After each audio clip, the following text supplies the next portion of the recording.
This podcast is a member of the Voices of Wrestling Podcasting Network. Visit voicesofwrestling.com to hear the rest of our great podcasts, as well as show reviews, columns, opinions, and updates across the world of wrestling.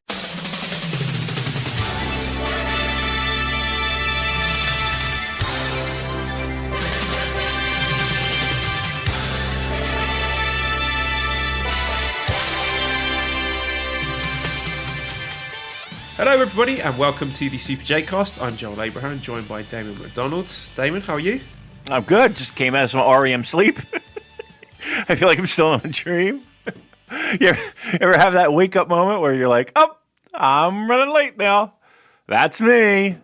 Because here's the thing, I even rolled over. Like it was like 5 o'clock, the alarm went off.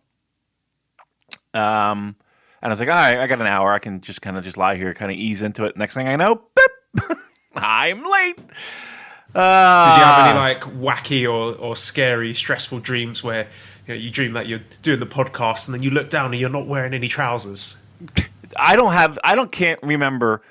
Let's put it this way. I would take a pill right now for any reason. No, I would take a pill right now if I could never have another dream again. I don't have good dreams. I have dreams where I can't find things. I can't get to one place or another. Or Damon, that sounds like my life. Right. But those are like I don't have sexy dreams. I don't have dreams where I like win the lottery. I don't have dreams where fucking anything good happens. All of my dreams revolve around I can't find something. Or 9 times out of 10 it's I'm someplace, I have to get to point B, and I can't get there for whatever reason. I often have dreams. What does that mean? I have similar dreams, but mine often are I'll be driving a car, but for some reason I'm not physically capable of doing it. Like my feet can't reach the pedals or something like that. That's really scary. I don't like them. And here's the thing too. As I've grown in age, sleep is not as refreshing as it once was. Like, I remember sleeping and waking up and being like, that was a great sleep or whatever, but not feeling like, I wake up, I feel like death. I feel like every bone in my body I don't know what I'm doing when I sleep. Like, I must be doing some kind of fucking kickboxing or something. Because I feel physically terrible. Like my knees hurt, my hips hurt, my back. Oh my God, my fucking back. Probably doesn't help carrying around fucking 900 pounds. Oh my God, Joel. Here, listen to this. Let's add to the fucking misery. I can't believe I'm going to share this, but I'm going to share this anyway. I have to go to the doctors every 6 months because I get a medication to help me sleep, Ambien. And I need it because I can fall asleep, but I can't stay asleep. So in the United States, it's a controlled substance, blah, blah, blah. So I have to get periodically checked to make sure I'm not dying, blah, blah, blah. Do they do that for babies? Just asking for a friend. But sorry, please continue. Yeah. So I go, and the first thing you do is they cart you in, and then they weigh you. Joel, I'm not even going to set an over-under number. Guess how much weight I have gained during this pandemic. The last time I saw them was legit right after I got back from Japan, right before the shit hit the fan with COVID number 19. Take a guess of how much weight I have gained. 10 pounds of gold. 31 pounds. So the equivalent of 3 NWA titles and 3.1. I had 3. I'm a triple champion. I won all 3 of the Never titles. I was floored. I was like, man, I know I really did some damage, but he's like, that's physically impossible. You understand that? I was like, well, Tough times we're going through, Doc. Yeah, I mean, come on, who cares? We're in the middle of a global pandemic. Let's not beat ourselves up, but we've all put on weight, 31, though, Joel? 31's a big number. That's not 10 pounds. 30, what? That's a small child I gained. That was unbelievable. You and I have in common, then. Right. You actually gained a child. I gained the weight equivalent of a child. I'm with child, I believe. If you take a look at me, I'm with child. So here we go again. Now I got to get back on the fucking bandwagon and all that shit. And it's for the better, but I just have no fucking motivation. I have motivation of doing it. I just don't want to do it. Does that make any sense? Like, I'm literally like, I would love to be this. I would love to have this. I would love to feel this way. Oh, I got to do it. And I don't know how I change that. I don't know what mentally in me I have to do to change that. I don't know. I don't know. I wish I had the answers. Anyway, Yoshi-Hashi. Well, I was going to say, maybe you can take some inspiration from the heroic turnaround of... I mean, to be honest, Damon, I think you need to answer for your crimes, your slander against the king, because henceforth, I mean, Sunday, August the 9th, will surely forever be known as Yoshi-Hashi Day. But before we get into that, we do have a question from Ark on our Discord, who asks, with the reaction to Yoshi-Hashi winning his first belt being as positive as it was, do either of you have lower ranked guys or lower league sports teams that you support, even though there's no chance of them winning anything more than a small-time championship or barely scrap into the top 10? Now, first place, this does look like a question specifically designed for an Arsenal supporter and a Maple Leafs supporter. Damon, do you want to give us a comparison of Yoshi-Hashi and the Toronto Maple Leafs? Oh, boy, could I ever. Well, Joel, as I'm sure you're well aware. First, this team, again, has not won dick all. Let's just use modern times, 2004. This team has been in the playoffs, 5 times in that entire span? And in each first round of the playoffs, they get knocked out in the most heartbreaking way. Usually, in a 7-game series, they take it to 7 games and lose that 7th game. And it was Boston almost every single year we would lose to. This year, again, pandemic, blah, blah, blah, blah, blah. It was a crazy. Here's the thing. It was a super fun series. I'm not going to lie. And it went to 5 games. The Maple Leafs in Game 3, Joel, blew a 3-goal lead. They had 3 goals. A 3-goal lead. Blew it. Shit the bed. Lost the game. And I'm like, this fucking team. Why do I do this? The next night, they're getting their ass handed to them all night long, right? And I'm texting my friend, like, why do I follow this fucking team? Why do I do this to myself? What the fuck is my problem that this is the team?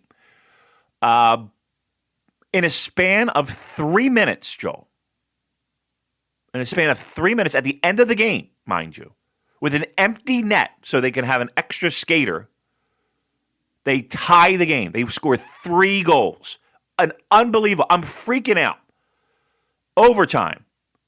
Austin Matthews, their star, buries it, win the game. I'm like on cloud 9. This has never happened to us in years. It's never happened in the history of the league to do what they did. Away we go. Game 5. And I feel good, but I feel more high from the win. Right? I feel more high from that. Unbelievable. And everybody's the talk of the town. We're the talk of the town. Game 5, we lose. We don't score a goal. Joel, we have 4 players that get paid $40 million. 4 players, between 4 players. The Columbus Blue Jackets, their entire 3 lines, 9 people, make right around that much. I don't even think it's that much that they make. It's unbelievable. We never win. We never do anything. We don't do anything. We stink. We always stink. It's heartbreaking. We never win. Why do I do it? Why do I put myself through it? Every fucking time I got to sit there and watch this fucking team shit the bed and do nothing. Do nothing.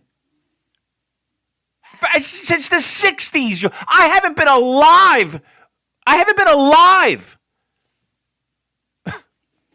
I hate it. I've kept it in for days, and this is the only place that I've really talked about it. Like Cheryl's, even last night, Cheryl was like, "You all right? You seem sad." I was like, "No, I'm fine. I'm fine." This bothers me. It bothers me a lot. I'm gutted. I genuinely didn't know that the Maple Leafs so they're out of the tournament. Then it's gone from. They are out. And let's rub a little bit more salt in a wound. So the teams that get out of the bubble get placed in this lottery, and it's for the number one pick in this year's draft, right? And the person who's projected to be the number one pick is apparently a franchise changer. Like, he's a player so good that scouts and they're projecting this kid to be a massive impact on a franchise. So with Toronto out, they get a ping pong ball in this lottery. And they didn't win the lottery. New York Rangers. I saw there was some sort of controversy about that, like a freeze frame where it looked like you were very close to winning the top lottery pick or something. Well, I know that I watched it last night, or it was on like around 6 in the afternoon. And so it was really weird. It was kind of like The Bachelor. It felt like how they were doing it. So they had like this official guy, like this official accountant guy, like from some law firm, and they've got the briefcase, and there's ping pong balls in the briefcase, and the commissioner of the NHL is there, and they have to verify the logo. He's like, "Is this the logo of the New York Rangers?" "Yes, this is the logo of." It was just so ridiculous. Anyway, they get to the Rangers one, and the guy takes the ping pong ball out of the case, and he holds it up for the camera, before the commissioner verifies that it's the logo of the New York Rangers, the guy drops that ball into the hopper, right? And then he had to go in, fish it out, and pick it back up to do that thing and then drop it back in. Well, that's the ping pong ball that hit. So everybody's like, "Oh, it's fucked." But it's not. I mean, what are you going to do? I don't know, Joel. What? I mean, give me an Arsenal sad story. You got fucking 14 FA Cups. What are you crying about?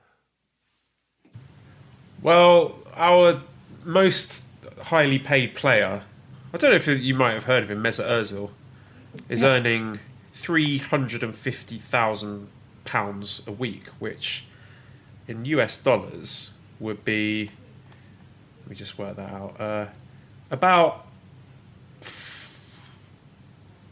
$500,000. Oh, okay. About $500,000, yeah. Okay, like a week. Just under that. A week. Okay. And since the start up again, he hasn't played a single minute. Manager doesn't like him. He doesn't want to leave. His contract goes for, I think it's another year. It might be another 2 years, actually. So he's quite happy to just, sit on the bench, collect his money, not play, and just seeing all our money slowly go down the shitter. I think 55 people, members of staff, like non-playing staff, have been laid off, have been made redundant. Oh, really? While this guy's getting paid, so that's a bit depressing. Yeah, that's not good. That's not a good look. It's just our players, man. I love like our top guys. His name's Austin Matthews. He's tremendous, and I thought he had played a fantastic series. There were times where he carried people on his back. John Tavares, another one, great. I thought he played very well. We have a defenseman, Morgan Riley, who I think is great. Who, again, if we're being fair, fucked up a couple times, but I felt like made up for those mess ups. Joel, we have a guy, William Nylander, who, he enrages me so much. He's one of those guys that people will like to tell you that he does things so well that it doesn't look like he puts in any effort. No, he's not putting in any effort. and he just has this look on his face, like almost he looks like Brian Kendrick almost. To give you an example, like Brian Kendrick, or maybe you know him as Spanky. He has that look where that pointy little nose. It looks very much like him, and he there's always pictures of him like wearing fashionable things, and it's just so highly annoying. And he floats around the ice, doesn't do fucking anything. And then the rest of our team is just built around garbage. Like we have garbage support. Like we have our top players in this last game played, like each of them played 30 minutes, which is unheard of because they just kept putting them out there because we had nothing else. We had our star players who peppered them, just pounding them, and because we had no other players that could do anything. And here's the thing: it was all year. Like all year, I was saying it was like this is not a good team. This is not a good team. And then away we go. Away we go. But here's the good news: now I can watch the NHL playoffs and not feel anything. You know what I mean? I can be like, all right, let's watch it for the pure. And here's the thing: it's really good. I think the NHL has done an absolutely fucking unbelievable job with this COVID lockdown bubble situation. Of all the sports, I've enjoyed that the most. All right, we'll take your calls after this with Joel and Damon's Sport Hotline, brought to you by Verizon. You actually just reminded me of the time, what was it, in 2016 when Brian Kendrick and Ibushi had like a 4.5-star amazing match, the Cruiserweight Classic with like burning hammers and all this incredible shit. Yeah. I saw him at he was at Ring of Honor in Las Vegas for some apparent reason. And he was like walking around, and I had a beer in my hand. I was like, "Yo, Brian Kendrick." And he's like, "Hey, what the fuck are you doing here?" He's like, "See to get some work."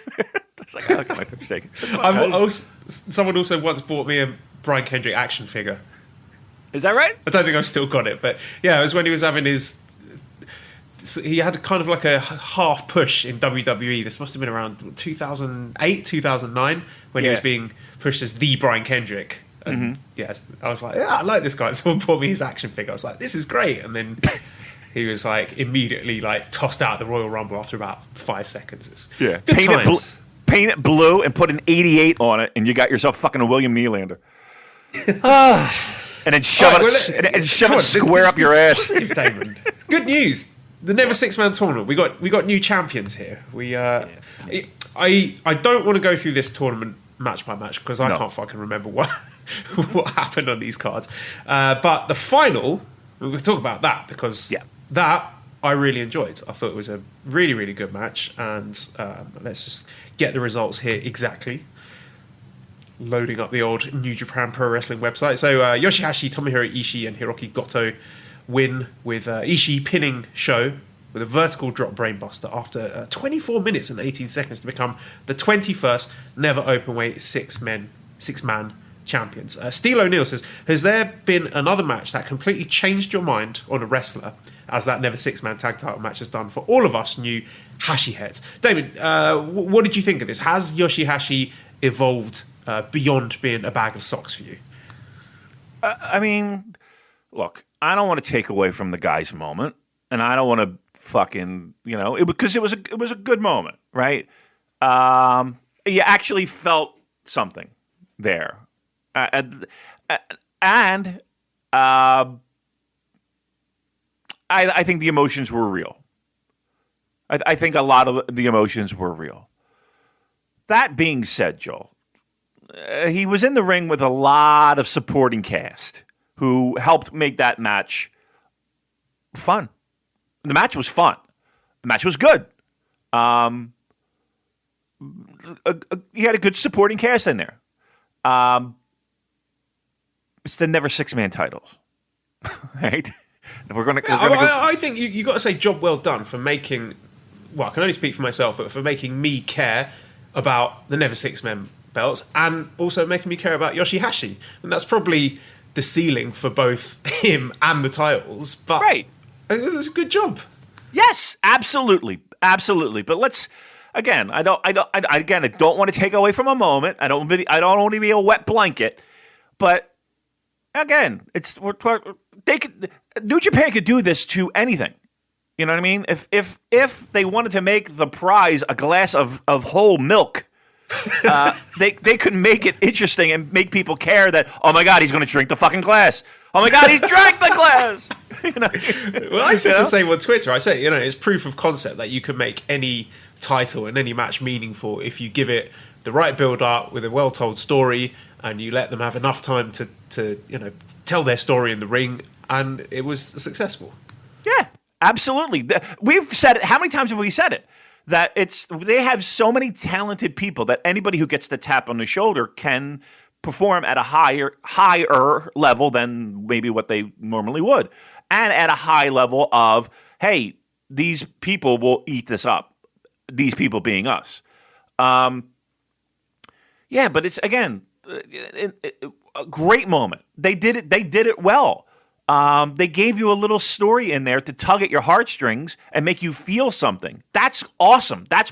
To me, that's what pro wrestling is, right? To make you feel, right? And I always say, it's not about flips. It's not about fucking moves with a Z. It's not about whatever. It's what you feel a 5-star match is, or what you. That's a great catchphrase. You got to use that, Damon. Get it on a t-shirt. It's not about flips. It's about feels. That's exactly what it is, right? Like when you feel that 5, you pace and you feel energy, and it feels better than any drug, and it feels euphoric, and you want to share it with people. Like you want to get online and be like, oh fuck, that was great, or you want to text your friends, or you want to do a podcast for 3 hours, right? And it gives you fucking energy to do that. Those are the things that make pro wrestling great, and that's what taps into the emotion. When I talk about sports, yes, I like the physical aspect of pro wrestling, but what makes sport great, and me dying with the Maple Leafs, and Joel dying with Arsenal, and the team that you might root for, it's that emotion that makes sports great, because when you lose, it's painful, and it takes you 10 minutes to get the fuck over it. And when they win, when they win in dramatic fashion, when you didn't think they could possibly win, it's euphoric, and you can't believe it, and you're high, and you can't fall asleep at night. That's what great pro wrestling is. You got a taste of that with Yoshi-Hashi, because you got real emotion. You got a guy who hadn't seen fucking gold in his entire career, and guys are just right in the highway, right in the fucking fast lane, blowing by him, and he's sitting there with his thumb in his ass saying, well, I guess I'll just be the fucking job boy of chaos. Again, it's the never 6-man titles. I cannot put these titles in a long history of importance, but they made it important for 2 weeks, or not even 2 weeks, a week. They made these belts a focal point. And at the end of the day, the story was a guy who, the perennial bag of socks, the constant loser, the guy who everyone likes to point a finger at and be like, bag of socks, that I started. Let's be honest here. I'm cruel, and I take full blame for it. He shined, and he got his moment, and that is good pro wrestling. I thought it was quite fitting as well that he didn't actually get the winning pin, and that the story of the match, they sort of tapped into his history with Okada, and of course they had that infamously bad match at, I think, Wrestle Kingdom 6, was it? When I think they both returned from their excursion, and they both just looked like absolute shit. One guy went on to great success, and Yoshi-Hashi didn't. So it was kind of fitting that we had the closing stretch. Really great bit with Sho and Ishii going back and forth. Oh yeah, and of course Ishii getting the winning pinfall over Sho, but in the background, the camera was clearly positioned in a way where you could see Okada trying to make the save, but Yoshi-Hashi just sort of grabbing him and preventing him. So in his own little Yoshi-Hashi way, that was him getting one small victory over Okada by preventing him from getting in the ring and breaking up that pin so his boys and his team could win the title. So I thought that was really cool. And a few people were down on the Okada Yoshi-Hashi segment. Johanna said, would Okada versus Yoshi-Hashi be the worst submission match of all time? I might be on an island here, but I quite enjoyed the sections of the match between them. I know it was quite slow, but I thought there was a lot of drama in the submission near falls with the money clip and the bus fight lot, because they both scored a few submission wins with that in the build up to this. So I thought there was reasonable doubt that either of those could have ended the match. So I really liked it. I thought it was good. And you had all the Chaos Boys together, all six of them in the ring at the end. Okada being like, the proud big brother, like, you got me this time, kid, well done, giving him the belt, and all six of them like, hey, doing their sushi zanmai pose, and everyone retweeting, the crying Yoshi-Hashi fan from the G1 video. And just in a rare feel-good moment from New Japan, because it's all sort of bad guy heavy at the moment with the story of Evil and Bullet Club and all that, and the breakup of LIJ. So it was nice to have a genuinely heartwarming moment where all six guys, regardless of who won and who lost, getting in the ring and be like, hey, well done, lads. Yeah. I tell you, it's weird how so many people turn to that young lady in that video, and their thoughts kind of go to, I bet she's having a good night. You know what I mean? I bet she's probably got some tears in her eyes. How that little video has really made her, I don't want to say a star, but she'll be forever attached to Yoshi-Hashi fandom. And I can't tell you how many people had mentioned that video and her, getting overwhelmed and upset just talking about how he tells us to never give up and I support him and blah, blah, blah. And that's, and look, to me, for 1 week, the never six-man titles were important. And that's good. They had lots of time to do things like that. I don't know. It felt like they just gave a nice little small sub-story. And all the things that you described, it being chaos versus chaos. Okada playing that role of big brother and leader of the faction, handing the belt over. Red Shoes. The small thing of Red Shoes turning everybody around, especially Yoshi-Hashi, because he's not used to getting titles, Joel. He doesn't really know where the hard camera is. So he's going to turn him. He's going to physically move him over just to make sure everything, this is what a champion does, Yoshi. So that was cool. That was pretty funny, actually. And again, kind of almost like real life hitting pro wrestling. I thought the match was very good. Again, they had a lot of talent in there. We also have another layer built from that with the possibility of Ishii and Sho, which I am all in for. I think that would be wonderful. The submission stuff I was okay with. Do I want to see an Okada Yoshi-Hashi feud of any kind? Not really. Not really. Look, he's still Yoshi-Hashi. He didn't instantly become Ricky Chochu for me, okay? He didn't instantly become Hiroshi Tanahashi. He's still Yoshi-Hashi. So, but, again, I don't want to take away from his moment. I don't want to take away from his time in the spotlight. Guy paid his dues to get to where he is, and I don't know. I felt good for him. They made, and I felt good for those pocket of fans that are fans of Yoshi-Hashi. They got a little carrot. And I'm also happy for fans of New Japan Pro Wrestling because, again, am I the biggest Yoshi-Hashi fan? Of course not. I'm not. He's there. I don't hate him. He's just there, right? Even that for me was like, all right, that's fucking cool. Good for him. It's a good moment.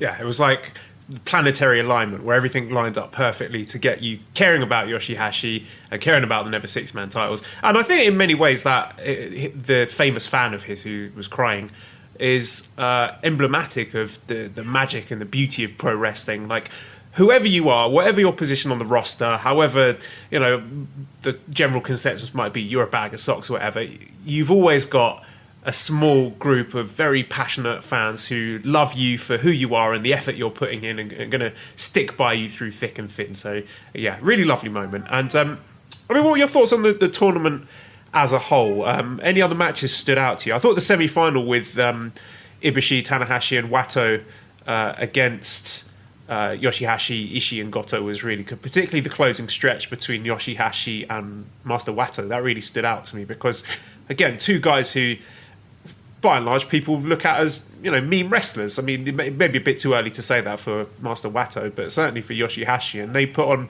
a genuinely exciting back and forth closing stretch with near falls and reversals and counters that I thought was really exciting. So that was another thing that stood out to me. Yeah, go ahead. Yeah, no, I was going to say that was the one that stood out to me as well, and for a lot of the same reasons that you talked about. Again, it hasn't been the best debut for Wato. In my mind, I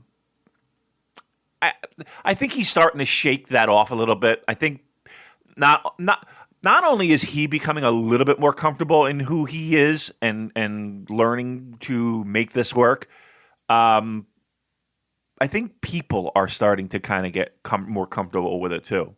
I think both. I think what made it really weird was the combination. I think Kawato coming out. You could see he didn't feel it, right? It almost was like he knew this is going to fucking shit the bed. And of course, New Japan fandom right there to help him along, then express their concern and then turn it into a meme. But I think both are coming a little bit closer to understanding what this is with him. And I think that helped. I can't say any of the matches were spectacular or any of the matches were. It's just not rewatchable, right? There's especially some of those early matches with what was it, Makabe and Honma. I mean, and we're not going back and watching any of this shit, are we? No, I don't think so. But that was never the purpose, was it? I think they had 4 shows to fill. They needed to do something with the Never Six-Man titles. So they gave us something that I thought was exciting and fun to watch and meaningful for the long... they used it also, the tournament, to set up other stories like KOPW matches, like the Bushi count-out against Yano where he tied his mask on the fence, and set up matches for Jingu, like the Suzuki and Shingo stuff. And so... I think, all things being told, it was successful. It achieved its purpose. Yeah, well, they had a lot of time to fill, and our biggest complaint during that time was, okay, are these just going to be just dead Gorkin shows? Yeah, and they filled it. And here's another thing too. Let's also be truthful. The idea of having a Never Six-Man tag tournament. The general idea of a 6-man tag is you don't have to work as hard, right? And I'm not saying these guys didn't work hard. I think they worked hard in some cases, right? Right? But I don't think, they're going out there and killing themselves. So that, I think, is smart as well, right? You're filling shows in a tournament to get you excited about a title that doesn't have a lot of polish on it, and a guy who, in the end, doesn't have a lot of polish on him. And you killed a lot of birds with one stone without really having to move the needle all that much. That's really intelligent pro wrestling, I think. In my mind, that's really smart. What's the phrase, Joel? When the world gives you lemons, make lemonade, and they did. Bash asked, do you think they keep the momentum going with 6-man belts post G1 season, or let them slide into obscurity again like before? I mean, if you're not doing anything with those 3 guys, there's absolutely no reason why they couldn't be using those belts to headline a show or a Korakuen, and I don't know, once a month. I think it could be used more frequently. Now they can. I don't know. Like, if we press the button and everything is back to air quotes normal, the Never Six-Man titles are a 10, 12-minute match, fourth on the show, right? Now, again, half the roster can't get in, et cetera, et cetera. Yeah, they can do that now. And they should do that now. There's no reason why they shouldn't do that now. But I don't know if we would have the same focus on the Never Six-Man titles if all things considered, everything was back to normal. Yeah, I'm not going to hold my breath for magically to start booking them as if they're meaningful, but I think we've got to give them credit for doing a good job here. And I mean, we've been asking for the heavyweight tag titles to be booked better, and they've done that, and they've stuck with that. So, I'm just giving the benefit of the doubt that they will do an improved booking with the Never Six-Men belts. Does anything else stand out to you from those 4 nights at Korakuen? I mean, just little bullet points I had here. First of all, they tried to use that new phone app where people could press buttons to cheer, generate certain responses. That didn't seem to work at all. I figure it was too quiet to be audible, and it was just louder for people to clap. So I think that one's a bit of a non-starter. Other moments I enjoyed was when Wato had a match again. He got a winning fall against Yota Tsuji, and he did his RPP off the top rope and just bounced right off of Yota Tsuji's ribs. Yeah. And then afterwards you could see him sort of leaning back and being like, sorry mate, as he pinned him, which I thought was really good. Okada getting really into Show's entrance music and clapping like a big geek. And also this little mini feud going on between Gabe and Tsuji, where they're having a little back and forth between, what's better, the LA dojo or the New Japan dojo. And one of the recent backstage comments is quite funny, because Yota Tsuji really sort of earnestly was saying to Gabe, like, look, you're the only LA dojo guy stuck here. I think you should join the New Japan gym. I'm the top guy there. I'll take you under my wing. You can come, work out with us. I'll help you. We'll set you on the right path. You'll get more matches. It'll be better for your career.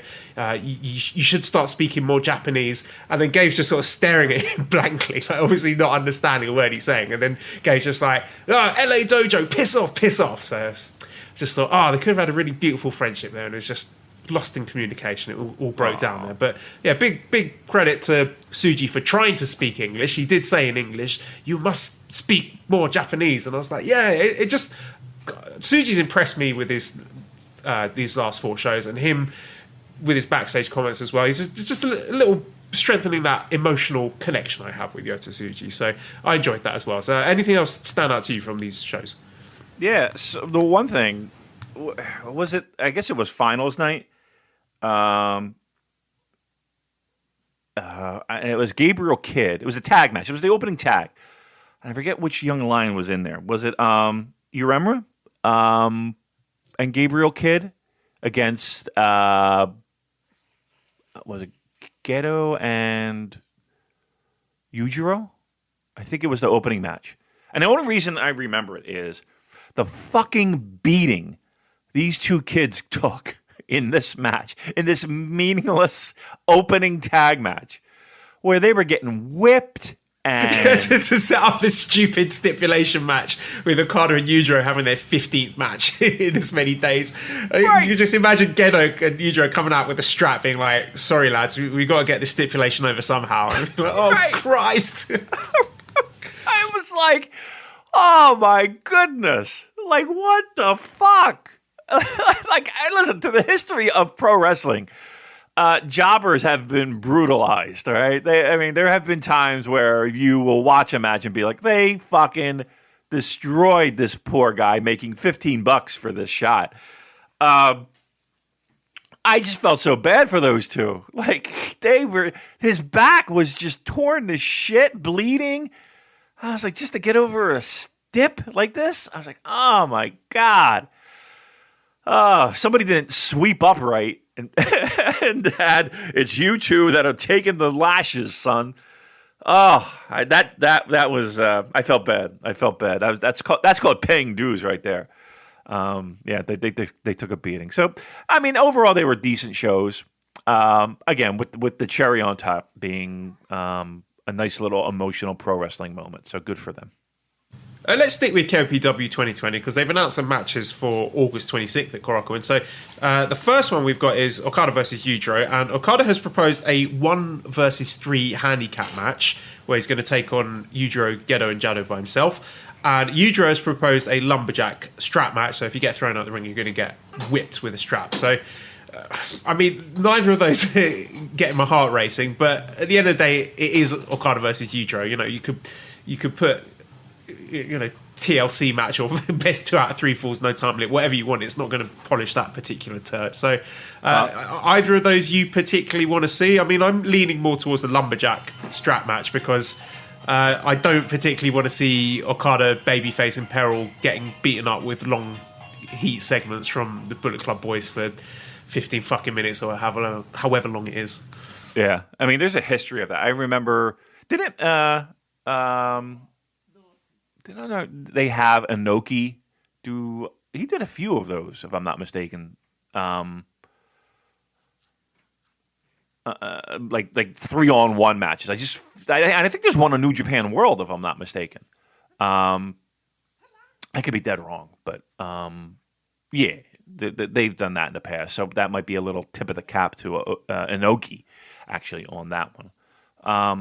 I was a little disappointed nobody mentioned the bra and panties match, Joel. I thought maybe Yujiro would suggest that. That would be a blast from the past in the 90s.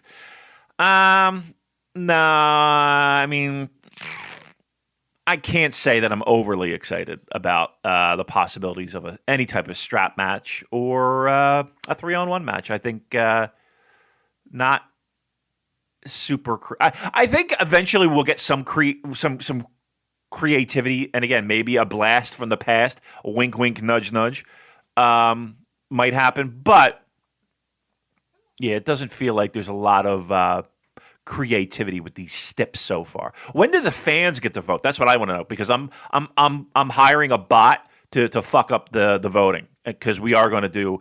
Oh, let's pick the craziest pro wrestling match we possibly can and skew the voting somehow with a write-in vote for like a scaffold match or some shit like that.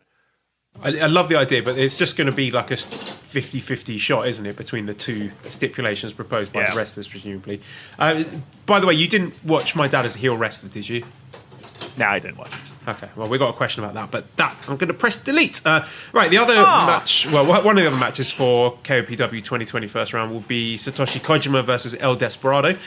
This one I'm not so clear, because one of the backstage interviews, Desperado said he was going to have propose a finishers only rules match where only Kojima's lariat or Desperado's pinche loco would be eligible for a 3 count. But then the next day he changed his mind and said that he wanted a no lariat, no pinche loco stipulation match, and Kojima hasn't proposed anything. So I don't know what that one's going to be, but yeah, your thoughts on seeing Kojima versus Despi? Well, it's a little different, right? It's not something that we would normally see. I think it could be good. I think Kojima has a lot in the tank. Singles match has me a little bit concerned, but not too much. I'm sure they'll gimmick it up with something. Do you think they're up to something with Desperado, given that he has faced the likes of Ishii and Shingo and now Kojima? These are 3 established heavyweights. Yeah, that's the thing I was going to mention. It does feel like that junior tag label that people put on him is slowly fading away. I think he needs to get a win, though. Do you think there's a chance of him? I mean, if they go with this no finisher stipulation, which would benefit him as the quote-unquote junior, that you could get like the flash pinfall or whatever. I mean, I wonder if they're setting him up for the possibility of being in the G1. They got to do a lot of that, don't they? Yeah, we will come on to that. We've got a G1 discussion lined up. But I am curious that possibly with them not being certain who's going to be back in the country by the time the G1 kicks off, that they are just sort of moving pieces into place where if they need to give Despy a tap on the shoulder and put him in the G1, people aren't like, what? Fucking junior? This is ridiculous. Well, here's the thing. You give him a pin over Kojima, that instantly sets up two kind of thoughts in people's heads. One, okay, he beat a heavyweight. He could be in this tournament. And, you got to figure this is one of the last ones for Kojima, right? He doesn't have that many more G1s in him, does he? He hasn't been in one since 2017, if I'm not mistaken, and he hasn't officially retired from them. So, this could be sort of like a de facto G1 qualifier. Right. Seems like, I seem to remember Yuji getting a nice little tour to kind of symbolize his last one. Tenzan, the same thing. So, I'm just saying. If it would be a nice little way to connect the dots there of having him take the fall and be like, okay, well, I got to prove myself during G1. This is, it's make or break for me. I got to make sure I can still do this shit. And for Despy, it's, hey, pin to heavy. I've been fighting heavies. I took Shingo to the limit. I think this is. I think they have to. They need bodies to fill this tournament. If they're going to do it the way that they've always done it, they're going to have to add some people that aren't traditionally thought of as G1 participants in this thing. Another KOPW match is going to be Sho versus Sanada, which looks like it's heading towards a submission match with both guys racking up a few submissions over the last few shows. I like the idea of Sho and Sanada having a rematch. Of course, Sanada beat Sho during the New Japan Cup, and I think the grappling between them is good, but I'm a little bit wary about the drama involved in submissions, given Sanada's accusations about him, not necessarily being the best guy, emoting and selling, being in peril, and the skull ends not looking like the most devastating submission maneuver. So I'm not sure what the other option is going to be there, but that does seem to be the story they're telling.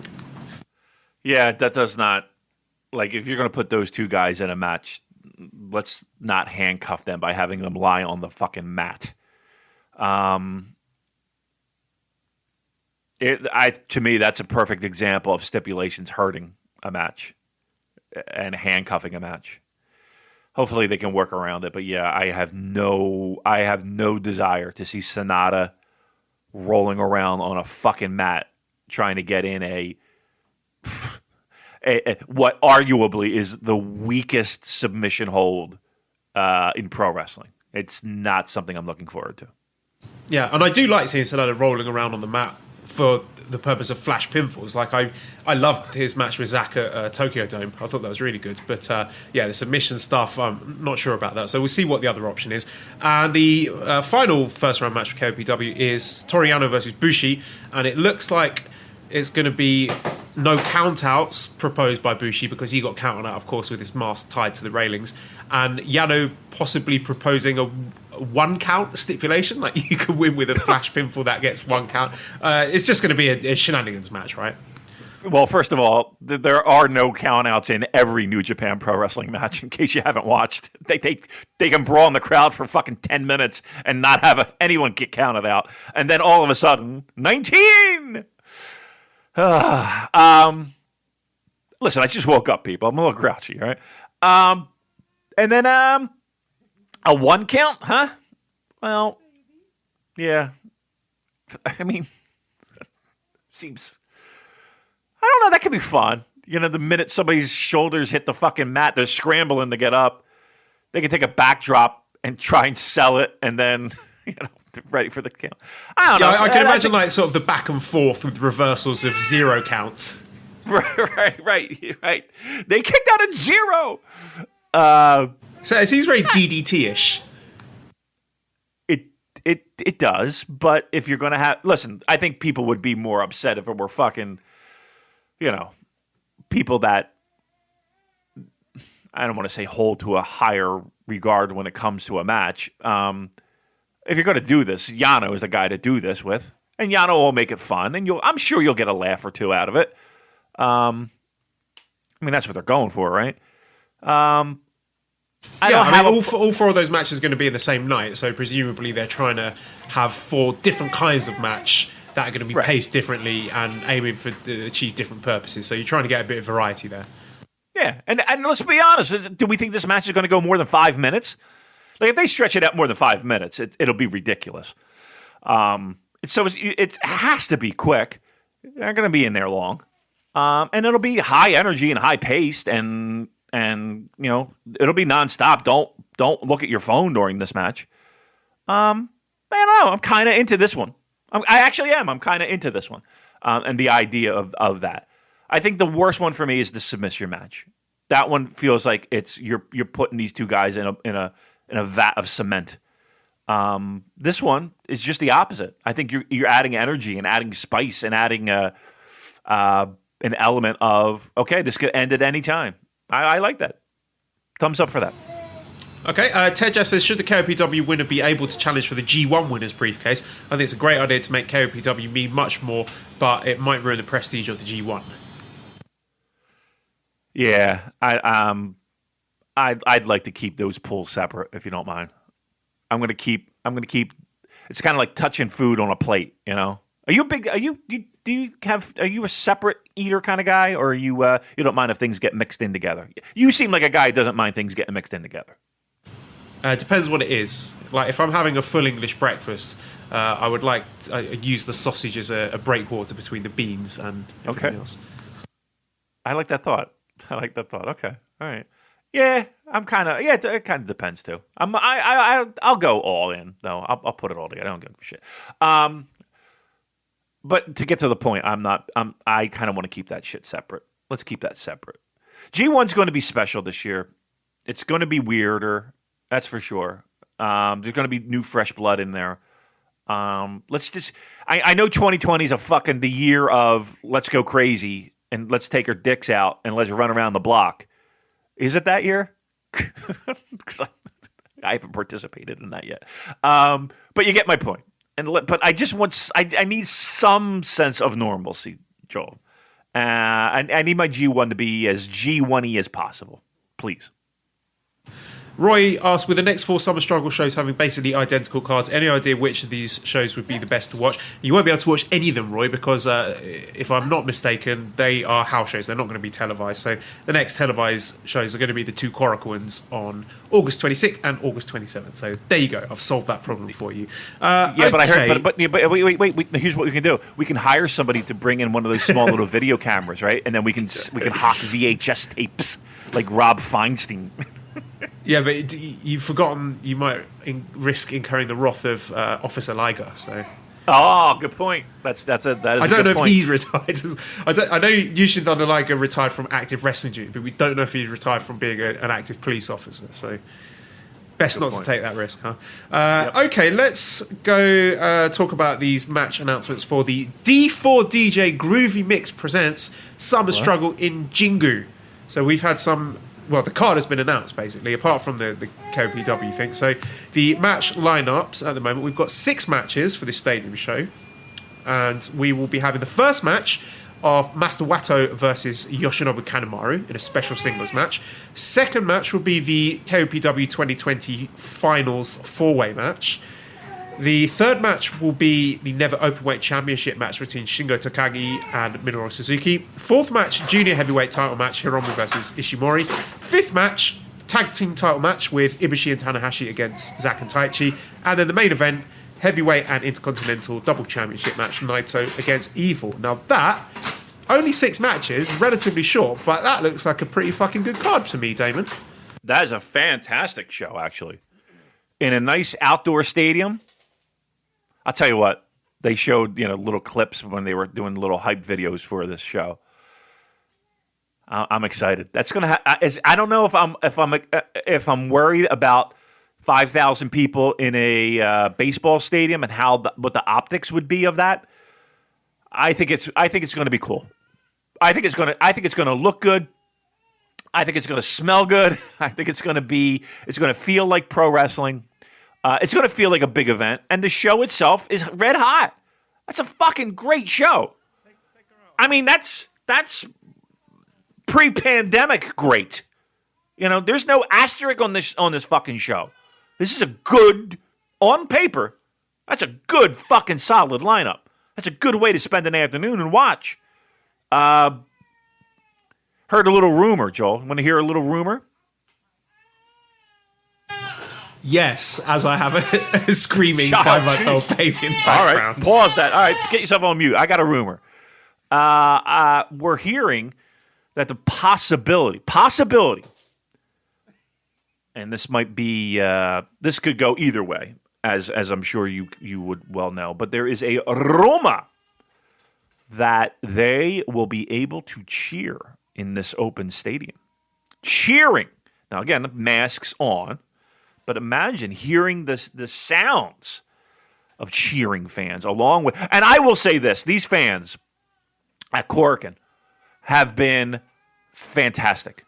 Following the rules and clapping. You know, where usually you would hear a chant, you got people just starting the hand clapping. It's great.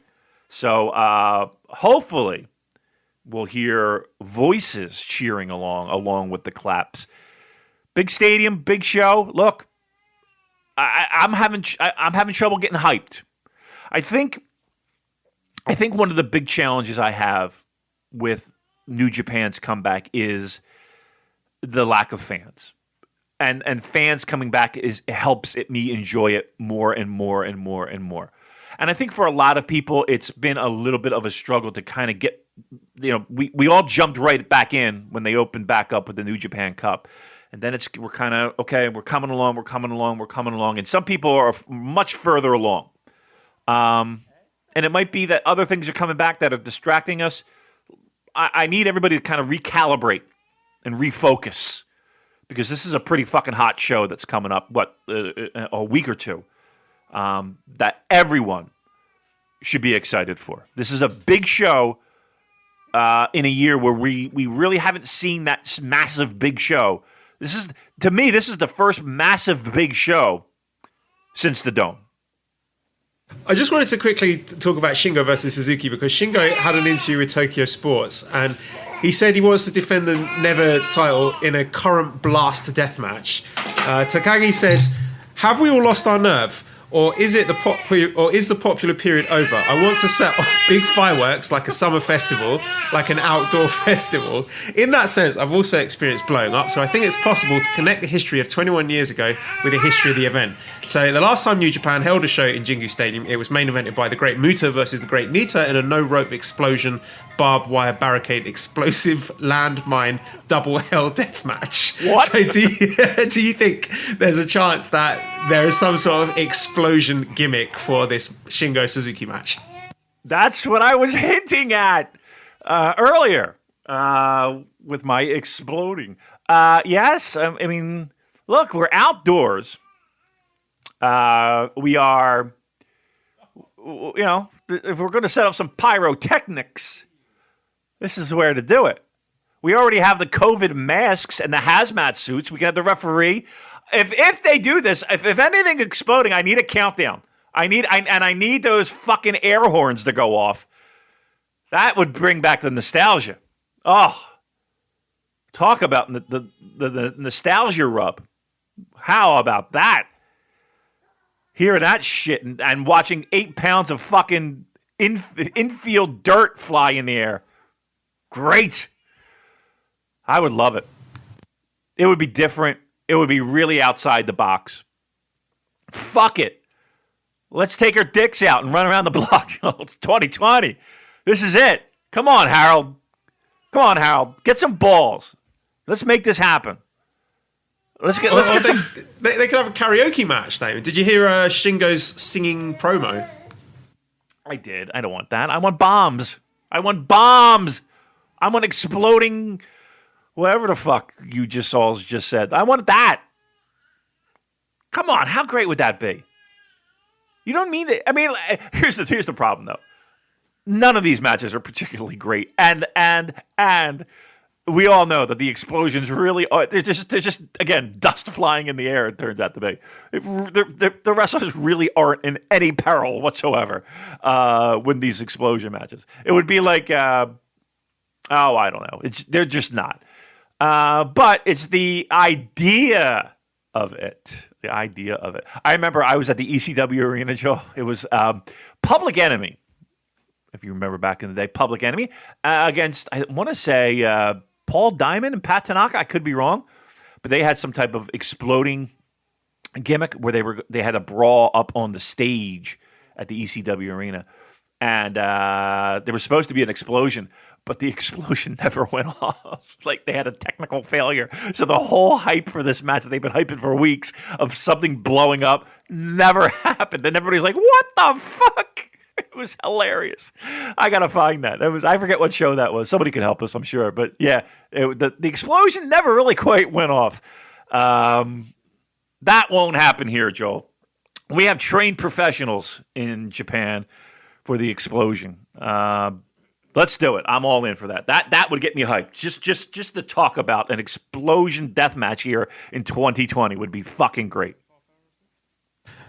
We also got the official announcement of this Golden Aces versus Dangerous Tekkers match, and I wanted to take a moment to discuss that because it's getting rave reviews. Andrew says, when was the last time, if ever, the Tag Championship had a story compelling enough to semi-main event the second biggest show of the year? Taichi's been one of the MVPs of the COVID era, and all the people who still think he's bad are hurting my feelings. And Tiger Driver Lou says, is Dangerous Tekkers versus Tanahashi and Ibushi the 2020 feud of the year? Great promos with some unusual for New Japan elements. Forgetful Ibushi, existential crisis Tanahashi, both Taichi and Sabre with some hilarious lines. Also Doki in the ECW Stevie Richards with Raven Roll. So yeah, I think we should give this feud the flowers that it deserves because it's been terrific. You know, we've been praising it for months, and I've also really enjoyed what they've done over the past week or so with it, where they've teased Ibushi maybe having to find a new partner. You know, we're even on this podcast talking about who's his new partner going to be, and even Suzuki-gun inviting Ibushi to join them. We've had moments where Dangerous Tekkers have been holding Tanahashi and saying, come on, you know, give him a kick or whatever. Backstage promos where Ibushi has sort of turned his back on Tanahashi and walked off being disappointed, and this kind of slow build, and you're thinking, which way is it going to go?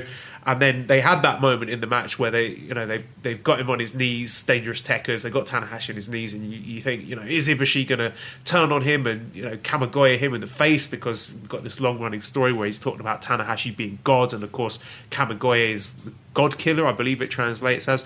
But then it's all turned to be, you know, the heroic moment of reconciliation and redemption of them as they reunited in the ring and back in full force. Tanahashi getting the cradle win over Taichi to redeem himself, but, you know, it's not a convincing win. I just feel this whole story just between Ibushi and Tanahashi themselves has been really cleverly done, where you've had those little seeds of discord that I've thought, you know, is this going to go down a dark path? But in the end, it hasn't. They've reunited and they're going to have another crack at the belts. And I think they're probably likely to win them. But it's cleverly just flip things around to set up Ibushi as the top guy in that tag team. Where, you know, we've had Tanahashi backstage saying to Ibushi, you have to be God now. So it's told this little story where Tanahashi is like, oh, I'm not sure if I've got it anymore. And Ibushi's going to have to do the heavy lifting, but Tanahashi's still going to be giving his best for the team. See, you nailed it right on the head. This is, you know, people love to throw around the term long-term storytelling, like they know what the fuck they're talking about. And to me, we have had countless years in various other lands and universes where the idea of long-term storytelling is taking a hammer and beating it over your fucking head, right? And what you so eloquently described is a masterclass in subtle gifts and subtle treats and little Easter eggs along the path where, again, the basic concept is as general as pro wrestling gets. Two teams fighting over a tag title, which, again, for New Japan is a bit of a novel concept to make that interesting and fun and entertaining, right? We've struggled for years, and this year it's front and center. And it might be my feud of the year, and it might be my, you know, most interesting program in all of New Japan so far. And along the ride of two teams fighting over these titles, you do have these tiny little Easter eggs and nuggets to help carry along little sub-stories within the mix. That, again, it's not about pounding you over the fucking head with it. It's just little things, little tiny things to help that eventually, when you go back and be like, oh, that happened, this happened, that happened, oh, that make, and it, there's a payoff. Now, we don't know what that payoff is. It's speculation. Yeah, sure.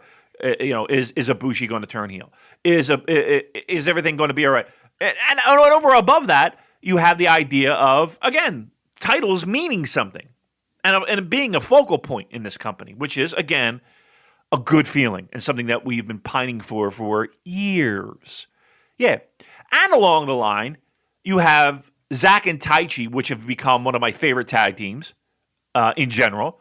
And also, right, the evolution of Taichi, just adding another layer to his resume and removing the shackles of 2016, 17, and even 18 to a certain degree of, eye roll, it's Taichi, right? I'm telling you, the people who still do that, they just miss the boss, man. That happens all the time. That happens all the time. It happens with music. It happens with film. It happens with everything. People get stuck in their lane and they can't see outside of it. Missing the boat on that one. So yeah, for me, an absolute highlight of 2020 has been this feud. And yeah, it's great that they're in a prominent position on a big show. Where, again, not only is it about those titles, it's about, okay, so what's going on with Tana and Ibushi? Yeah, I think that's the payoff here for the story. It's Ibushi ultimately taken over as the Hontai leader, and just a really refreshing way of doing it. Like, other promotions might just go with a tried and tested story with a direct one-on-one feud between them where they have a singles match and the winner is the top guy, but just doing it through the conduit of them being on the same side and supporting each other and helping each other and winning those tag titles. Not only does it get over that story in a really compelling way, but it also helps to elevate the tag division and the tag titles and whoever they're facing as their opponents along the way. So, yeah, great job from New Japan there. Did you see... Yeah, go ahead. No, I'm sorry. The only thing I want to add is that... And they treat these people like human beings. You know what I mean? Like, nothing is over the top hokey. Nothing is just like, ugh, why would no human being would react? You know what I mean? Like, it's people can. Pro wrestling works the best when you hit a human emotion, not fantasy. That's when people talk about realism in pro wrestling. A lot of it has to do with this. You know what I mean? Not Akira Maeda stiff kicking somebody in the fucking mush. Even though that is pretty fucking great. It's this. Or like other companies where you'd have the perennial star of the company, even if they're in their late 40s or 50s or whatever, coming back and just destroying everyone. Yeah, I'm still the number one guy. This is a real life story of a guy who is coming to terms with his own decline and saying to his partner, I don't know if I can do this anymore and I'm scared that I'm going to let you down. Right. That, I mean... Again, we're not talking about a film. We're talking about pro wrestling, right? Isn't that nice to hear? Isn't that a fucking storyline people could be like, okay, I can see this. Okay, I can feel where somebody's coming from. That's good. You know what I mean? That's good pro wrestling. Again, I love a physical, hard-hitting match. I love all that. You know that. But this is what really makes pro wrestling. It's the emotion that you feel, so that when you do get that classic match, and you do get that match that rattles your cages, it feels even more impactful. Thank you.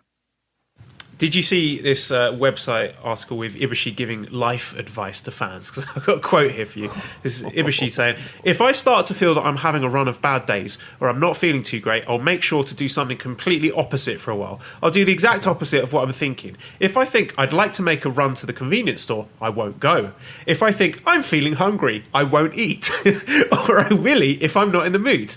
And then he's talking about his life expectancy. He says, I think I could live to the age of 200, actually. There's really unlimited potential in human beings. I mean, a lot of people die in their 80s, but these days 100 isn't all that out of the ordinary. 120 is just about the record, right? I think taking all I can do into account, I live with the intention of making it to 150. So not only does he want to win the tag titles and become the leader of Hontai, he's also aiming to live to 150 years old.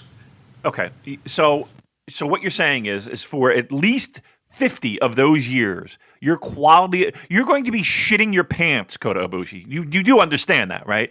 You might be alive, but are you alive at that point? No, I want to go out.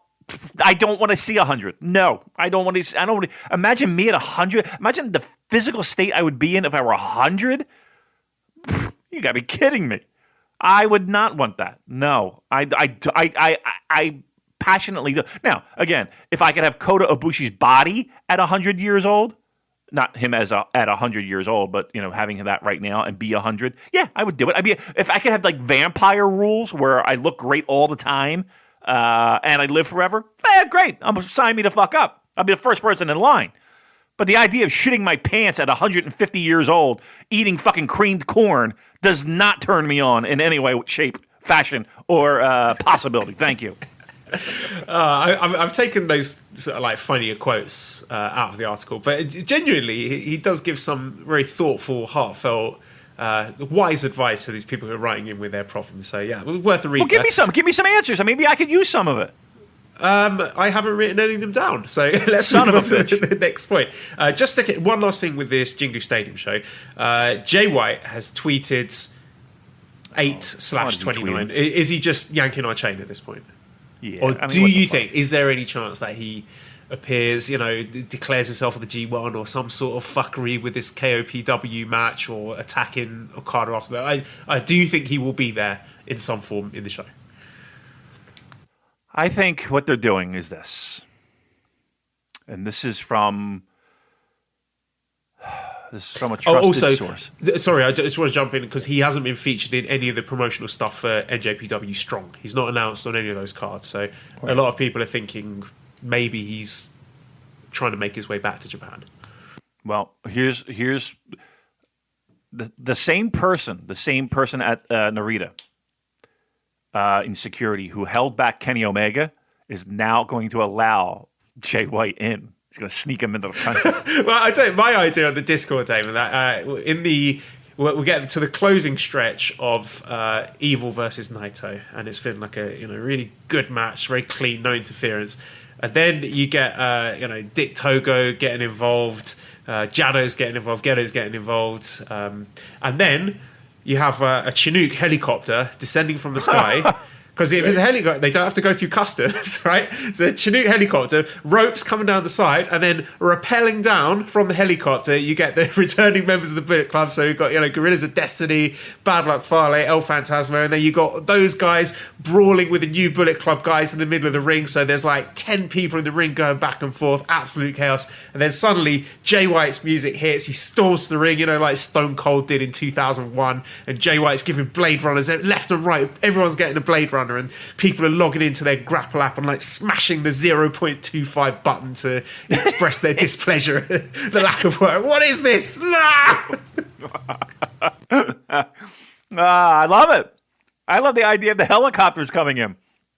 And they got to play the... yeah,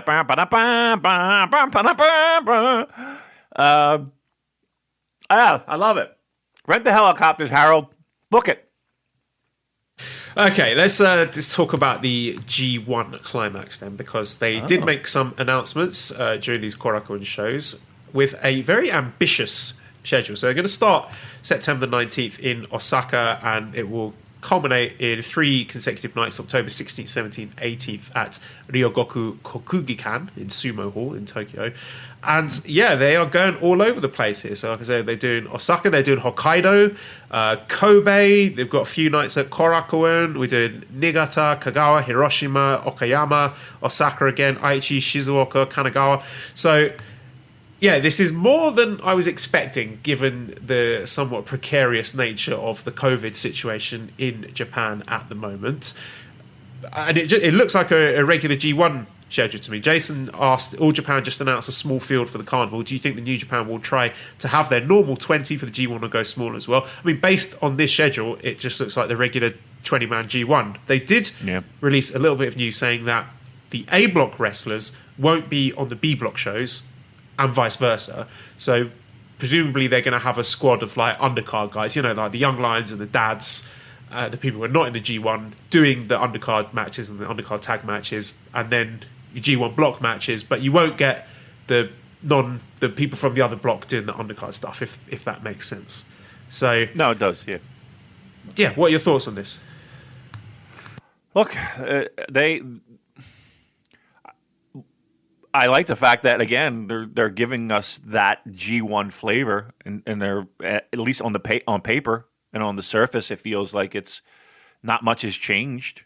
Again, they're going to make do with the roster that is there, but they're doing everything in their power to make it as authentic as possible. I absolutely appreciate that.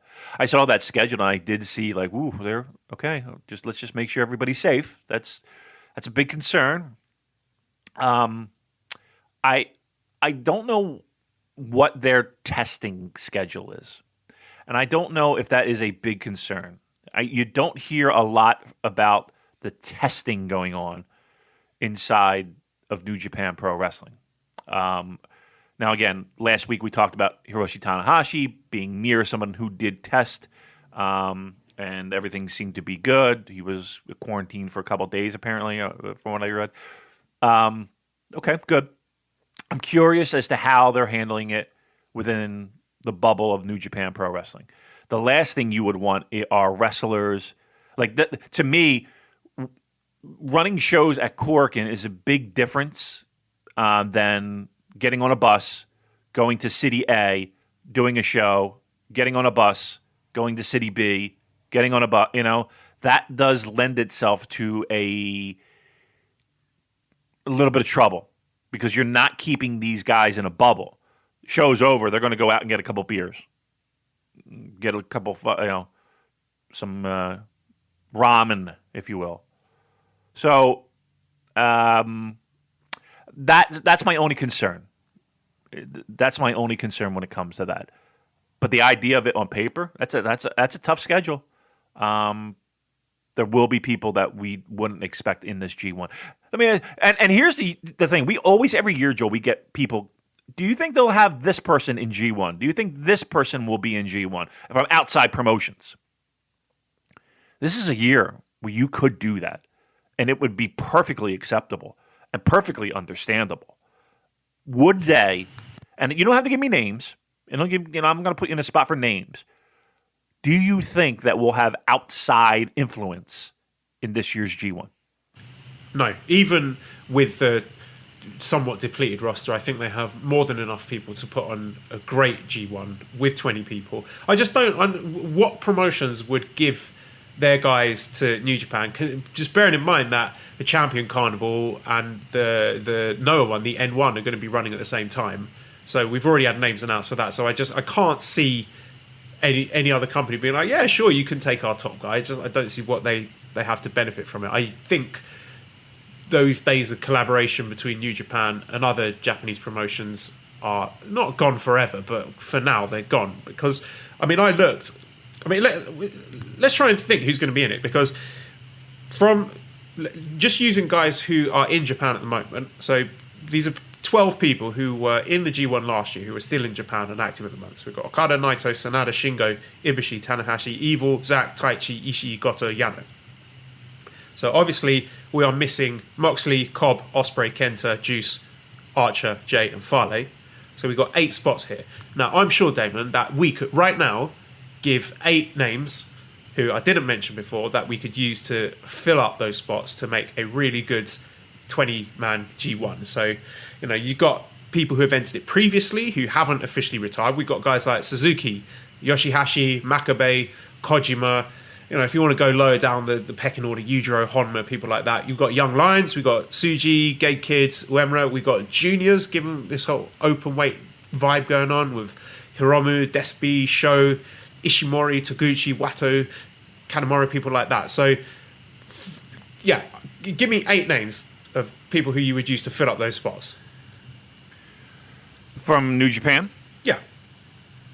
I mean, people that weren't in it. I mean, Hiromu would probably be front and center, right? Yep. We talked a little bit about El Desperado. Right? Yep. Suzuki. Show's going in. Suzuki. We putting Suzuki back in. Yeah, sure, absolutely. Yoshi-Hashi, our newly crowned, never openweight 6-man champion. Okay. Was Shingo in last year? Yes. Yeah. Well, he's back in. Yeah. Okay. So we've got 3 spots now.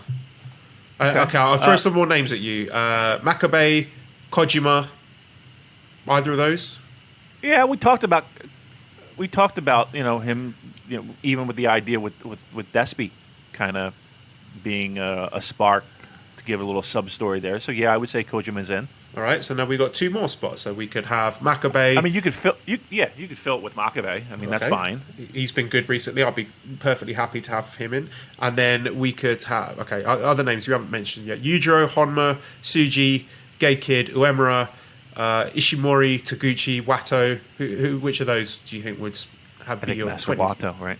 Right, so we're putting in Wato. Okay, so now we've got Okada, Naito, Sanada, Shingo, Ibushi, Tanahashi, Evil, Zack, Taichi, Ishii, Goto, Yano, Hiromu, Desperado, Sho, Suzuki, Yoshi-Hashi, Kojima, Makabe, Wato. Perfectly great G1 there without the need to fret over guys not being able to return or go sniffing around other companies. All right. I'm just saying that Chaos member Sakuraba is in Noah's tournament, all right? So... right? I mean that's a talent swap, right? No? Okay. He's a Chaos member. What's he doing in this tournament? Is he a mole? Is he going undercover to try and lead a Chaos invasion? That's what I'm saying. Watch. You wait. You're talking about Bullet Club rappelling down from helicopters. You wait till Okada shows up at Noah. My Lord. Imagine that. All right. What else we got? I know we're on a shortened time schedule due to my nappies. My nappy? What? My nappy right. 2 more things then on the docket. One is New Japan Strong. So we had the first round of matches. Let me get them up properly so I can give you the details. So this was the New Japan Cup USA, which debuted. I mean, it was... in terms of production, pretty similar to the Lions Break Collision. But, of course, we had our first round of matches, and we had Kenta defeating Carl Fredericks in 9 minutes 59 with a go to sleep. Jeff Cobb beating Tangaloa in 8 minutes 45 with Tour of the Islands. David Finlay beating Chase Owens in 9 minutes 46 with a Prima Nocta. And Tamatonga beating Brody King in 7 minutes 14 seconds with the gun stun. So, first of all, Damon, what did you think of Kenta's hair? that was a look, wasn't it? That was very Paula Dean-ish. I don't want to say I was disappointed in any of the matches, but this was a legitimate Saturday morning wake up with a bowl of cereal. I never eat cereal, but you get my point. What? Whoa! Yeah, let's back up there. You don't like cereal? Yeah, I've never had cereal and milk. Wow, because cereal with milk is like one of my favourite things. I love cereal. I love those American sugary breakfast cereals that give you diabetes. Oddly enough, no, I don't. I've never had it. I just find pouring milk over something and then eating it is like ugh. Like what the fuck is that? Like the whole concept of it is just fucking gross to me. Like name me anything else where you're pouring milk over it and eating it. You got me there. You got me there.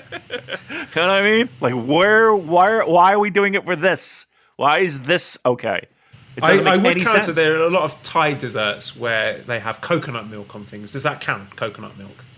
A dessert is out of the question because a dessert is something completely different. You can get crazy. You can get wacky with a dessert. I'm talking about a lunch, a dinner, a breakfast. Name me something that you're pouring milk over. This is like Family Feud. Name me something. Top 5 answers on the board, y'all. Name me something that you pour milk over other than cereal and eat it. I can't do it. You've won the argument. Cereal's trash. It's trash. It's trash, and it's not good for you, right? It's not good for you. Listen to me, 31-pound Damon.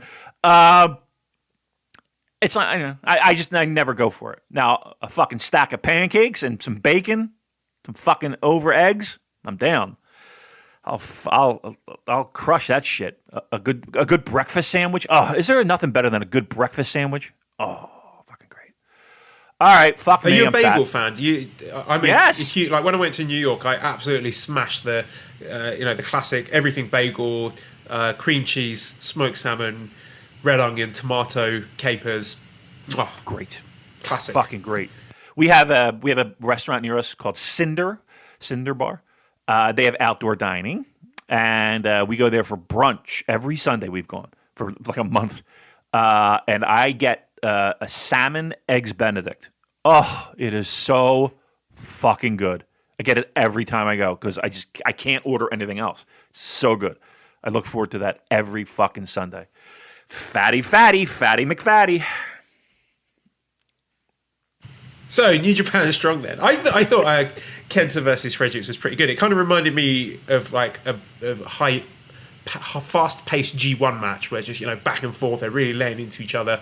I like the fact like there's a kind of urgency and recklessness to Carl Fredericks' offense. It kind of reminds me of like Randy Orton when he used to be good. He's even sort of got a couple of similar moves. So, but of course, Kenta won, and Kenta looked like real classic Kenta there, just like basically kicking the shit out of this guy who, I'm sure his eyes is like a jumped up young lion, and that's two big losses for Carl. He's lost his match to Jeff Cobb. He's lost in the first round to Kenta, and Shibata's pouring scorn on him, talking about Carl's earring. And I quote, this is Shibata, he says, talking about the earring, "I mean, that's just dangerous. I'd advise his opponent to just rip it out at some point. Perhaps then he'll learn it's a dumb move, something as dangerous as that." So, what were your thoughts on the match and Carl Fredericks' placement? I thought it was good. And again, my point being was Saturday morning pro wrestling show is what I was getting at. And that's the feel I had. No match went over 10 minutes, right? So that's the one thing about these US shows that they've been doing, whether it's Strong or Lions, whatever the fuck it is the fact that these are easy watches. Like, if you've got like a half an hour, 45 minutes to kill, you could barrel through these shows and they're done in a heartbeat. I mean, we went through a first round in an hour show. No match went over 10 minutes, which is a little disappointing because I would have liked to have seen them go a little bit longer. But here's another thing. It kind of speaks to what Joel has been pounding on the table about, and even me to a certain degree, is that matches don't have to go 30 fucking minutes, right? It's good that it's under 10. It makes sense. Kenta should be able to beat Carl Fredericks in 10 minutes. And if not, okay, then we're on another level with Carl Fredericks. Look, is it a little disappointing to see Carl Fredericks taking 2 losses? Okay, but it's still young. He's just literally graduated from young lionness. So it's okay. I hate his fucking his gear though. Oh, do I hate those tassels with a passion. That stinks. Who thought that was a good idea? Tassels? Oof. Terrible look. You look like Marty Jannetty. Speaking of Marty Jannetty. Oh, God. No. We're not talking about him. No? No. James says, who is the sleepier boy, Alex Kozlov on comms or Damon at the Dome? The commentary was it was not great, but there was something kind of endearing about it. It kind of reminded me of when Yoshi-Tatsu was with Matt Stryker for whichever Wrestle Kingdom show it was. Alex Kozlov was just like, yeah, this guy is crazy. Oh, it's going to be a great match, bro. It's just like really lethargic, low effort. Fucking Kevin Kelly was throwing him softballs, and the one that he gave in return was, listen, when you're in that ring, it's hard when there's no fans because you can't feed off of you can't get any extra energy if there's when there's no fans. And I'm like, how in the fuck would you know? What, wrestling in like nowhere, New Jersey on an independent show is the closest thing that you have to that. But even then, there were like 3 fans there. I was just like, how would you know? And look, I think everybody was speculating that it's Rocky throwing the guy a bone, giving him a shot. It was a weird choice, wasn't it?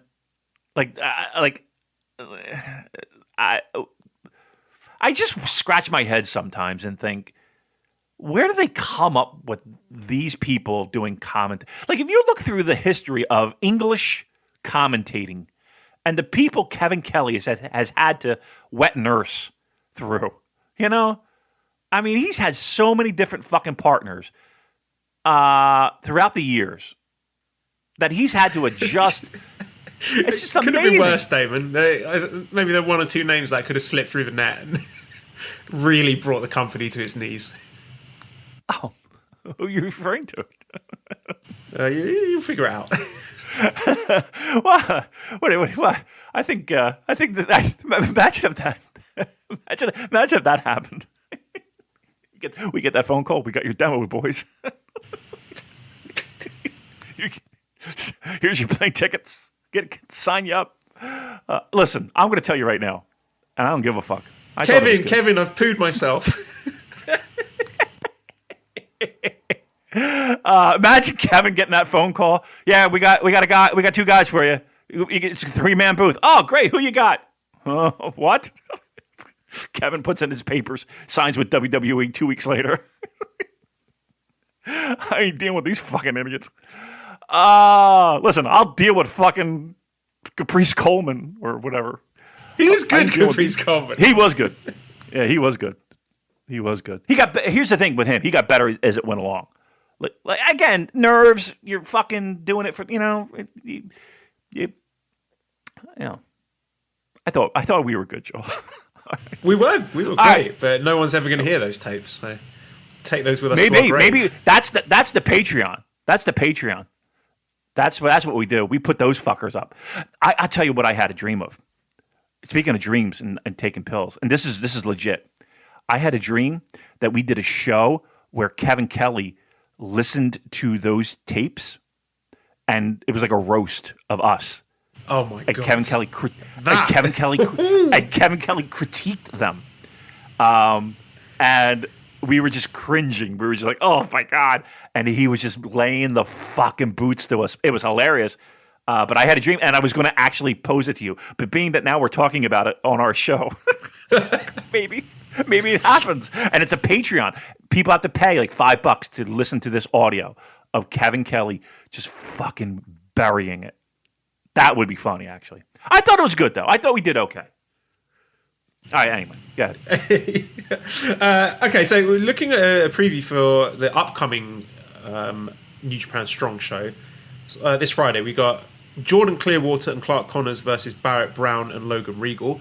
Second match, this is an interesting one. We got Blake Christian, Mysterioso, and PJ Black against the team of TJP, Alex Zane, and ACH. ACH back in the New Japan ring, which is great news. I love ACH. I'm really excited to see him wrestling for New Japan again. And we got our semi-finals: David Finlay against Tamatonga and Jeff Cobb against Kenta. So, what are you looking forward to there? ACH. I'm looking forward to that. I feel like that's a guy that, after the WWE T-shirt bullshit, you didn't hear from him, and it looked like he kind of wanted to step away a bit from the great world of pro wrestling. Hopefully, it was his choice in that. I'm happy. I loved him in New Japan. I thought he was fantastic in New Japan. I wish they would sign him. Oh, can you imagine a ACH and Watto tag team? Yeah, it'd be great. I'd be in on that. Yes. Why not? Like, dressing up as superheroes. It'd be so cool. Kids would love it. Yes. I'm not saying put the fucking heavyweight strap on him, but I am. Do it. Are you? All No. right, let's fucking do it. 2020. Come on, dicks out. I'm in. I'm actually very excited to see ACH. And hopefully it turns into bigger and brighter things. Question from Bork. Did you hear Rocky on Wrestling Observer Radio talking about the US title? The plan is to challenge Mox, but it could be at a later date or outside US/Japan. Is it plausible it could be defended in a third-party country like Canada? No. Well, it won't be airing on New Japan, right? I don't think. Well, you know what? Maybe. Could they do that? Canada won't bring them in, though. We're still on quarantine. I think it's going to be like briefcase title defense gimmick until they're ready to do something in Japan. Yeah. That's the only way it would be. Again, there would have to be some kind of a ruling saying, okay, COVID situation is a little bit different. He'll hold on to the title. We can't get him into the country, blah, blah, blah. Could they do the show in Canada? They could, but again, U.S., you got to be, if you go to Canada, I know this, if you go to Canada, you got to be quarantined for 14 days as of right now, right? And I don't see that ending anytime soon for us dirty, filthy Americans. So, yeah, that future challenge will be in the future for sure. Sticking with the USA, I know Juice isn't taking part in this competition because of his leg injury, but I touched on his interview last week with TalkSport, but I left out the funniest quote here. So the interview says, I recall back in the G1 in 2016, you scored a huge win over Kenny Omega. How important was that win to you and helping establish the Juice Robinson name in Japan? So, you're thinking this is like the biggest win of his career. He's going to be talking, that's the match that helped me, make me, up and coming star. I think about that match every day and what it did for me. No, this is what Juice says. I forgot about it until just now. It was one great night of many, but yeah, it was fun. Nice little crowd reaction. I love Juice. He's the best. I tell you, a lot of these guys, like Will Ospreay needs to take some fucking social media lessons from Juice. That just log off and don't take yourself so seriously. I'm going to say this. Imagine the fun that Juice has by not having a social media account. You know what I mean? Look, he's got to worry about other people around him, fucking snapping pics and fucking live streaming and all that nonsense. But he's if he's surrounding himself with good people, not fucking burying their heads in social media. Imagine the fun that dude's having. You know what I mean? Yeah, and I just love the way he's talking about these big wins, pinning Kenny Omega, winning the tag titles at Tokyo Dome, beating Cody for the US title at Tokyo Dome, and he does not give a fuck. It's like it means nothing to him. It's just the whole weekend's just a drunken blur for him, and he wakes up the next day with a headache and is like, that was fun. Forgets it, move on to the next match.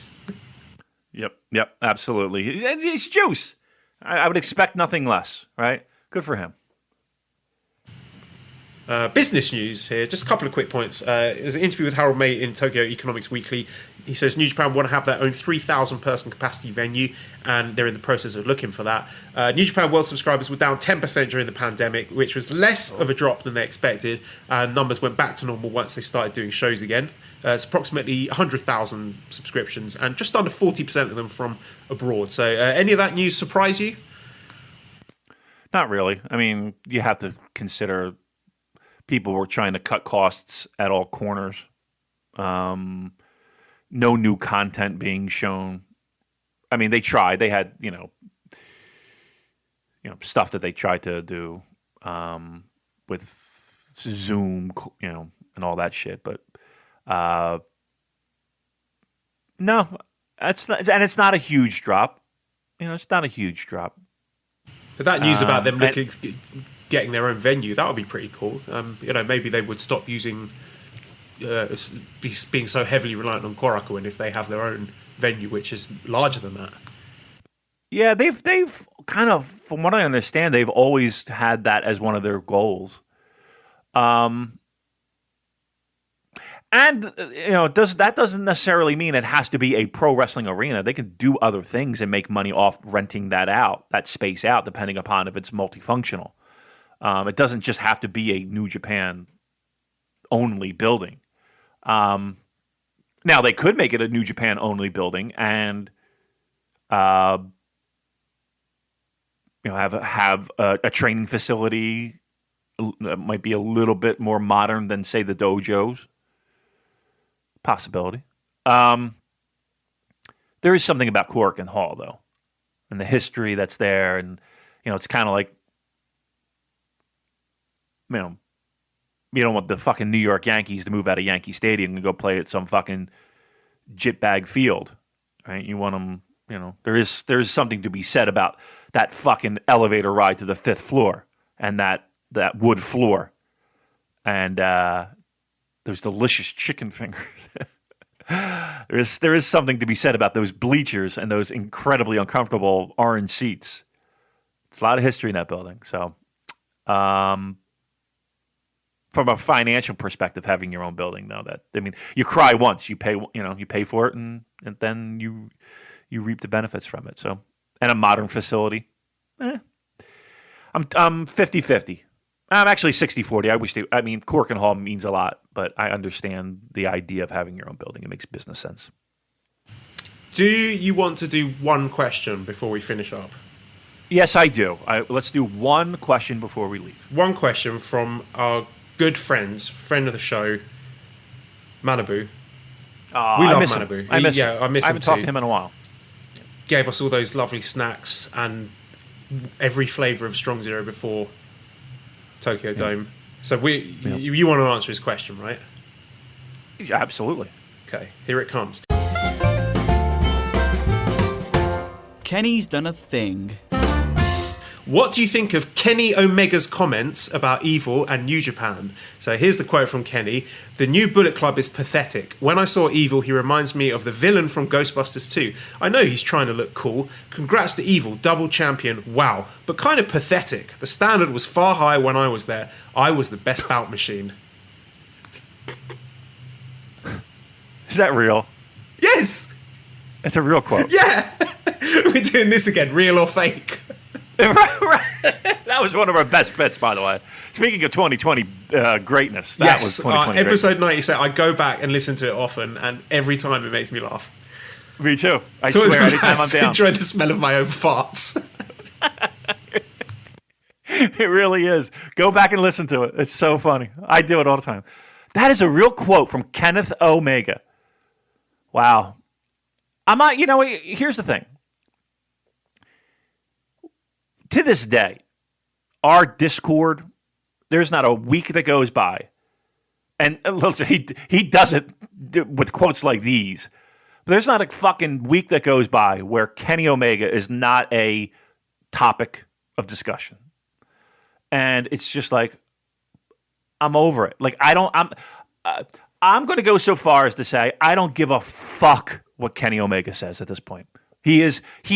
Kenny Omega is absolutely irrelevant to New Japan Pro Wrestling and to quite honestly my wrestling watching in 2020. Like, I don't give a there's nothing Kenny Omega has done in the past fucking year where I'm like that means anything to me. He can say all he wants. He can fucking like people bust. Listen, and Jim Cornette he has absolutely his faults, and I know we said we wouldn't mention the name, and he has his fucking wacky, crazy, dare I say, racist thoughts. He does the same thing. You know what I mean? He just loves to fucking stir the pot, and that's all this is. To me, that's all that is Kenny just fucking seeing if he can get a rise out of people, and I'm not taking the bait. Sorry, honestly, he doesn't even believe that statement. Like he doesn't even believe that statement. So, I'm gonna go. Fuck you. I'm moving on. Okay, let's take it home then and go to our plugs and closing shit. Okay, redcircle.com/shows/super-j-cast. If you want to show some appreciation, show some love, give us some money, we will be very grateful for that. You can join our Discord, and the link to that is in the show notes and also pinned to the Twitter. prowrestlingtees.com/super-j-cast if you want to get one of our t-shirts. As my good friend and fellow smartcaster Alan purchased our Super J Chibi top with our lovely faces on it, so I think there might be a promotion running at the moment. I'm not doing a good job promoting it, but I think you can get a discount at the moment. So yeah, go and get yourself a shirt. Be cool, like Alan. Miss Alan. I went to Wrestle Kingdom 12 with him on my first trip to Tokyo Dome. Oh, what a great day that was. I'll always cherish that. Big Bushi fan, Alan. He went to that show wearing his Bushi mask, so they do exist. Massive thanks to editor Dan. So you can find him on Twitter at LousyHero219. And they got a new song, Escape the Box. They got their new song out, 219. Have you heard that one yet, Damon? I have. Again, a great sound from Escape the Box. I mean, look, they're doing great things. It seems like every fucking week they come out with a new tune that's better than the last. And I don't know how they do it. I told Dan himself, I was like, Dan, where the fuck are you getting all these songs? Every week, it's something new. I can't keep up. But again, this is give them a listen. They're a band. They're a legit band. They sound great. The production is great. The tunes are great. You can get them at all your streaming, wherever you stream music. Escape the Box is what you want to fucking type into that search engine. Give them a listen. I know Dan would definitely appreciate it, and you might even become a new fan. How about that? You can subscribe to the Voices of Wrestling Podcast Network for other great shows. Please give us a 5-snake review on iTunes and some kind words because it helps us move up the rankings. We don't get those very often, so if you are a regular listener and you haven't done that yet, please do take the time to do it. I will really appreciate it. Follow us on Twitter at the Super Jcast. Thank you everyone for listening, and goodbye.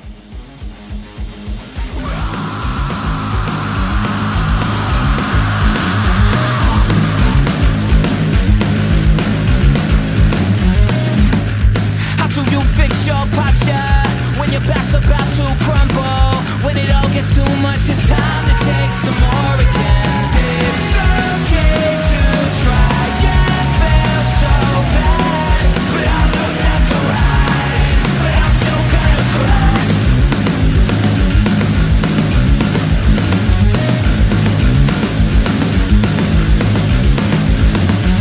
It's okay to lean on me when you need help, holding up the world. In my darkest days, I